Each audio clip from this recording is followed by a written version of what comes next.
A challenge for manufacturing engineering students is to conceptualize the space required for many of the solutions that they learn about in our program.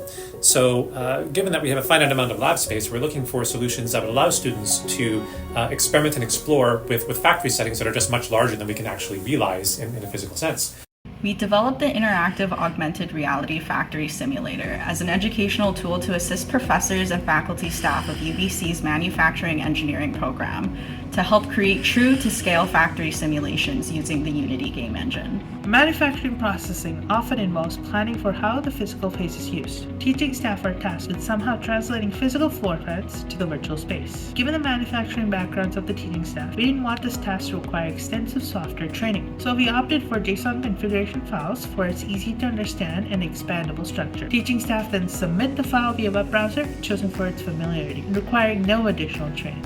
As students ourselves, we understand that frustration can impede on successful learning, so it was important for us for the application's UI to be minimal and streamlined so that students can jump into simulations without hassle. Interacting with devices within the simulation is intuitive, requiring only a touch through the mobile application, and students within the same room will be able to see any simulation changes that occur, encouraging collaborative learning. We put the control of the simulation in the students' hands. Pause and restart options let them move to the simulation at their own pace, reviewing key details and ensuring they grasp every concept before moving on. We hope that the visual and interactive aspects of our AR tool will allow students to visualize processes in a new and exciting way, matching Dr. Sielmann's teaching goals.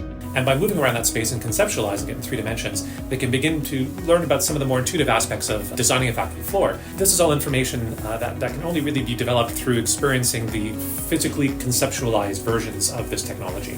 You can't get from reading books or looking at 2-dimensional displays from SolidWorks, let's say.